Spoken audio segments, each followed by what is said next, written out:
If you want to hit a powerful and coordinated forehand, you have to make sure your non-dominant arm is working correctly.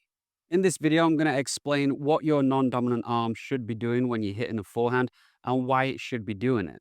I'm also going to show you some of the mistakes I see players make. They're quite often putting their non-dominant arm in all kind of positions, and basically they're not syncing it to their hitting arm. I'm going to explain why that's a problem, but I'm also going to give you a really good fix to help you to train your non-dominant arm to do the right things. So last week I spoke about the lower body working as a brake system to allow the upper body to rotate. If you haven't seen that, check that out. Now you also need to use your non-dominant arm as a brake system. Your non-dominant arm will work as a stabilizer, a brake system, a way of slowing down the body to allow your dominant side to accelerate. This is exactly the same if you are throwing something. If you're throwing a ball, this arm tucks in as this one fires, or if you're throwing a punch. If you're to throw a punch with your right hand, your left arm should tuck in, should stiffen up, should stabilize that side of the body to allow this one to accelerate.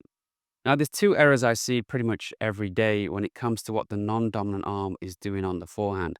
One of them would be dropping it too soon. And as you swing at the ball, this arm is just kind of flying around all over the place. If that arm drops like that, quite often we get too much over rotation and we just lose control of the body and ultimately the tennis ball. The other move I see is kind of the opposite. I see the arms crossing.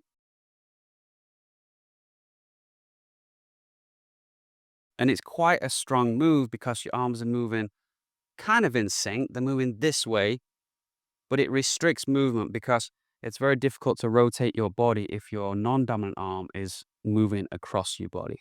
I don't think you'll ever see a professional tennis player crossing their arms, but you will see them dropping that arm and sometimes swinging it around their back if they're off balance. If they're reaching for a shot and their body is not in the right place, that left arm, non-dominant arm, might work as a counterbalance. You'll see Djokovic doing this quite a bit, but that's not the ideal forehand. That's not what he's going to do if he's in the right place. I understand the struggles with this because when I use my left hand to hit forehands, I don't know what to do with this one. It's just kind of dangling there, and all I'm focusing on is a smooth, coordinated swing when I'm trying to strike the ball clean, and this one is just kind of like dangling down. But one solution to this is trying to catch the racket. See if at the end of the shot, you can catch the racket in your other hand. This is a great way of getting the arms to work together. And it's a great way of getting your non-dominant arm to have a role. You're giving it a task, so it makes it a lot easier for the arm to do the right things if it's catching the racket. If you take a look at Djokovic hitting these two forehands here, he's going to catch the racket on one of these forehands. He's going to do that because he's in the right place, so the swing path takes it right into that left hand, but he's also not hitting it super hard. If he was hitting it really hard, he wouldn't want all of that energy going into that left hand. What he'll do in that situation is he'll go right by his left hand, wrap it around his arm, and then slide it into the left hand, ready for the next shot. Even the pros train at having their non-dominant arm do the right things.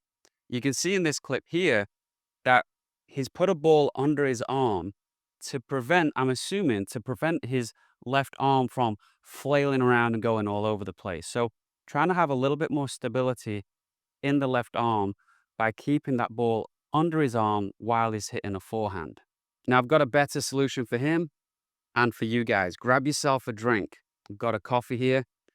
Get a pint of Guinness. Probably best to do it with water if you're doing it on the court. Let's see if you can hold this and not spill it as you hit some forehands. What that's going to train you to do is keep this non-dominant arm, my left arm, in a stable and solid position. Once you're able to keep this non-dominant arm stable, then you can get rid of your drink and start to catch the racket or slide by that hand and get into your ready position, ready for the next shot. Or you can start to pull this in a little bit quicker to allow you to accelerate the racket. And at the end of the day, it's all about getting your body working together, synchronizing your left arm and your right arm to have a more coordinated forehand.